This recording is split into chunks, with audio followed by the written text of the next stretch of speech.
Bem-vindos ao nosso podcast diário. Sua audiência é nossa maior motivação. Maria, sob os convites de Jesus, vai nos levar a entender em 3 tardes, hoje, amanhã e depois, o porquê do Espiritismo do Brasil. E nós vamos, no nosso primeiro estudo de hoje, folhear um antigo autor de uma importância imensurável para o pensamento espírita, Vitor Hugo. E vamos deparar esse título curioso nas matérias em que ele destaca que, em meio das suas reflexões complexas e ricas, que ele equaciona uma forma sequente dos fatos, uma vez que no original ele dilui em inúmeras observações que eram comuns naquele tempo, na sua época e no seu estilo. E foi nesse objetivo que se insere a promessa da vinda do Consolador, que no texto original não consta, mas que oferece a ideia de algo amplo, totalmente desvinculado daquele espolcar do momento. E, entre aspas, nós vamos transcrever aquilo que João, ou falar em síntese, aquilo que João, no capítulo 15, de 15 a 26, escreve, Jesus falando: se me amais, guardai os meus mandamentos, eu pedirei ao Pai, ele vos enviará o Consolador, que permaneça eternamente convosco.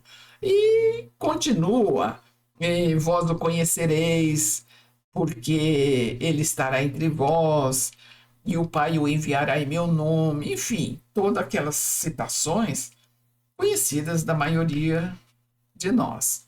E o original, então, diz que quando se organizavam os roteiros para o advento do Consolador na Terra, mediante a doutrina espírita, os abnegados e sábios mentores da França foram informados de que ali se iniciaria o programa, mas que ele iria se fixar lá por algum tempo e depois em outro país, de onde ele se dilataria, abraçando todo o planeta no decorrer dos séculos.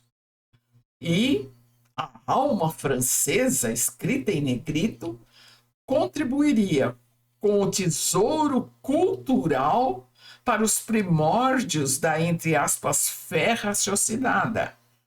Contudo, vejam que interessante, seria num continente jovem, num povo em formação, no qual se caldeavam raças e caracteres que mais ampla e facilmente se desenvolveria, especialmente levando em conta a falta, entre aspas, de karmas coletivos naquela nacionalidade.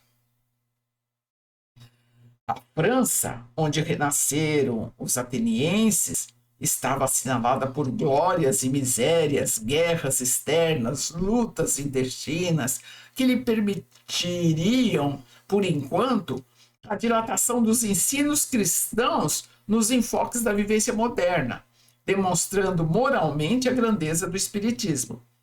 Desse modo, tão logo ali estivesse implantado o ideal espírita, ele seria transladado, entre aspas, a sua árvore evangélica, fecha aspas, de cuja seiva a ciência se sustentaria para os arrojados cometimentos futuros e em cuja filosofia racional as criaturas se nutririam, adquirindo o vigor para as existências enobrecidas.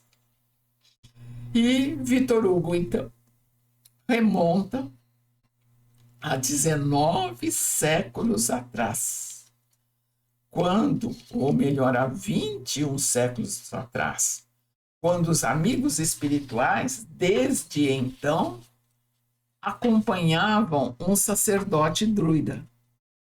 Anteciparam a reencarnação em Paris, grande parte dos amigos de então, para que as ideias humanistas filosófico-cristãs amadurecidas pudessem germinar naqueles tempos novos. A Revolução Francesa abria campo aos anseios da felicidade. Paris dispunha dos requisitos culturais e tradições de inteligência propícios aos planos espirituais maiores. A ciência, libertando-se dos dogmatismos, partia para a experimentação. E a filosofia buscava edificar o futuro em bases descompromissadas com qualquer vinculação precedente. E a religião? Esta se digladiava reciprocamente em rivalidades totalmente desvinculadas do cristianismo. Em nada acenava com o amor que libertava a consciência para a vivência de um reino de fraternidade. O povo ateniense que a habitava não era presunçoso, mas consciente das próprias conquistas, era tudo quanto lhes bastava. Mesmo assim, esperava-se que o impacto de uma ciência nova, de conteúdo filosófico, tivesse alguma repercussão, o que não aconteceu. A imortalidade, confirmada através da comunicação mediúnica, não tinha, segundo eles, estrutura experimental para se firmar. As contradições resvalavam para o fanatismo, acusações, reencarnacionismo oriental, pitagorismo, idealismo grego, formas convencionais para explicar a origem da vida, o homem, as causas das aflições, o destino e finalidade do ser na Terra. Ainda assim, era aquele o país que reunia condições.